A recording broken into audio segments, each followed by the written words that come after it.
ಇದು ಟಿವಿ9 ವಿಶೇಷ. ನಾನು ಅವಿನಾಶ್ ಯುಮನ್.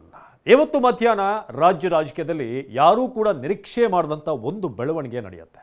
ಅದು KN ರಾಜಣ್ಣ ಸಹಕಾರ ಸಚಿವರು ರಾಜೀನಾಮೆ ಕೊಡ್ತಾರೆ ಅನ್ನೋ ವಿಚಾರ. ಅದನ್ನು ಟಿವಿ9 ಫಸ್ಟ್ ಬ್ರೇಕ್ ಮಾಡುತ್ತೆ. ಅದಾದ ನಂತರ ಒಂದಾದ್ಮೇಲೆ ಒಂದು ಡೆವಲಪ್ಮೆಂಟ್ಗಳು ಆಗ್ತಾ ಹೋಗುತ್ತೆ. ಆದರೆ ರಾಜಣ್ಣ ಸಡನ್ ಆಗಿ ರಾಜೀನಾಮೆ ಕೊಡ್ತಾರೆ ಅಂತ ಯಾರೂ ಕೂಡ ಊಹೆ ಮಾಡಿರಲಿಲ್ಲ. ಹೌದು, ರಾಜಣ್ಣ ಮೊದಲಿನಿಂದಲೂ ನಿಮಗೆ ಗೊತ್ತಿರೋ ಹಾಗೆ ನೇರವಾದಂಥ ನುಡಿ, ನಿಷ್ಠುರವಾದಂಥ ಹೇಳಿಕೆಗಳು, ಜೊತೆಗೆ ಅದು ವಿಪಕ್ಷ ಆಗಿರಲಿ ತಮ್ಮದೇ ಸ್ವಪಕ್ಷ ಆಗಿರಲಿ ಯಾವುದೇ ಗೆರೆ ಇಲ್ಲದೆ ಅಥವಾ ಯಾವುದೇ ಬೌಂಡ್ರಿ ಇಲ್ಲದೆ ಅವರು ಮಾತನಾಡ್ತಾ ಇದ್ರು. ಕೆಲವೊಂದು ಬಾರಿ ಅವರು ಹೇಳಿದಂಥ ಮಾತುಗಳು ಫ್ಯಾಕ್ಟ್ಗೆ ಹತ್ತಿರವಾಗಿದ್ದರೂ ಕೂಡ ಕೆಲವೊಮ್ಮೆ ಈ ಸ್ಟೇಟ್ಮೆಂಟ್ಗಳ ಅಗತ್ಯ ಇತ್ತಾ ಅಂತ ಅನಿಸಿದ್ದು ಕೂಡ ಇದೆ. ಆದರೆ ಅವರ ನಡವಳಿಕೆ ಅವರು ಇರೋದೇ ಹಾಗೆ, ಅವರ ಬಿಹೇವಿಯರ್ ಇರೋದೇ ಹಾಗೆ, ಏನಿದ್ರು ಕೂಡ ಕಡ್ಡಿ ಮುರಿದ ಹಾಗೆ ಮಾತನಾಡ್ತಾರೆ. ಆದರೆ ಒಂದು ಮಾತನ್ನು ಅವರು ಕೆಲ ದಿನಗಳ ಹಿಂದೆ, ಆಲ್ಮೋಸ್ಟ್ ಒಂದು ತಿಂಗಳ ಹಿಂದೆ ಹೇಳಿದರು, ಸೆಪ್ಟೆಂಬರ್ ಕ್ರಾಂತಿ ಆಗುತ್ತೆ ಅಂತ.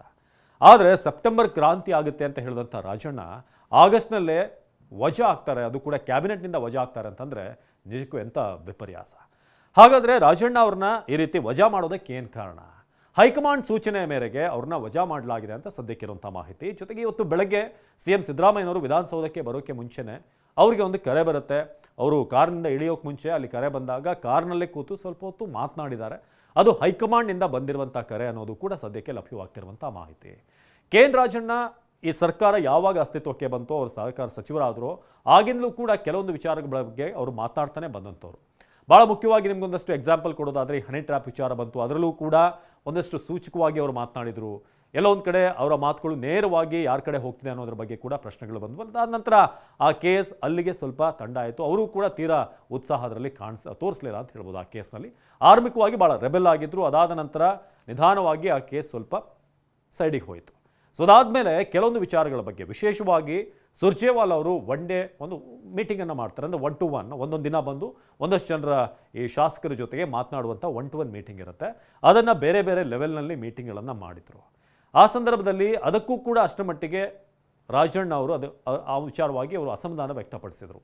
ಆದರೆ ಅಧಿಕಾರಿಗಳ ಜೊತೆಗೆ ಸುರ್ಜೇವಾಲಾ ಅವರು ಮೀಟಿಂಗ್ ಮಾಡ್ತಾ ಇದ್ದಾರೆ ಅಂತ ಯಾವಾಗ ಗೊತ್ತಾಯಿತು, ಅದು ವಿಚಾರಕ್ಕೆ ಸಂಬಂಧಪಟ್ಟ ಹಾಗೆ ಕೂಡ ರಾಜಣ್ಣ ರಿಯಾಕ್ಟ್ ಮಾಡ್ತಾರೆ.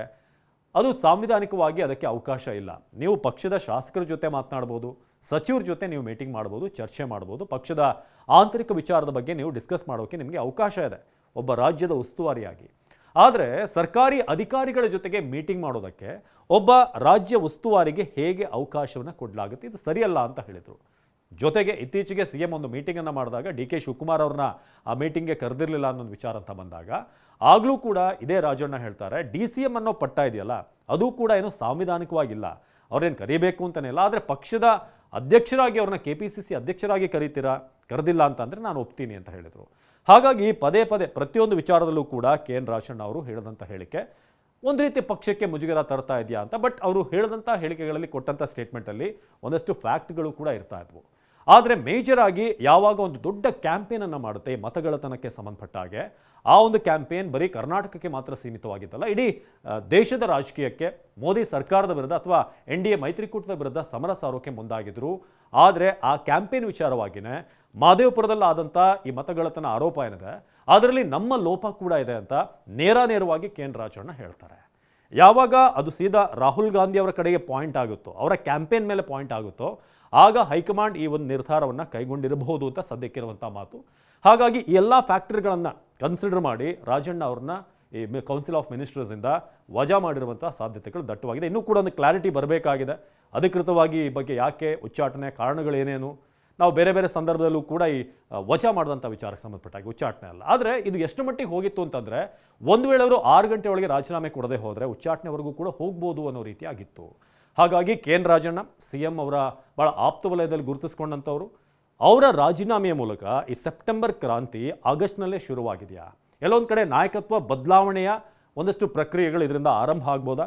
ಬರೀ ಇದು ರಾಜಣ್ಣಗೆ ನಿಲ್ಲುತ್ತಾ, ಅಥವಾ ಮುಂದೆ ಇನ್ನೊಂದಷ್ಟು ರಾಜೀನಾಮೆಗಳನ್ನು ಅಥವಾ ಇನ್ನೊಂದಷ್ಟು ಬೆಳವಣಿಗೆಗಳನ್ನು ರಾಜ್ಯ ರಾಜಕೀಯದಲ್ಲಿ ನೋಡಬಹುದಾ ಅನ್ನೋ ಪ್ರಶ್ನೆ ಈಗ ಮೂಡಿದೆ.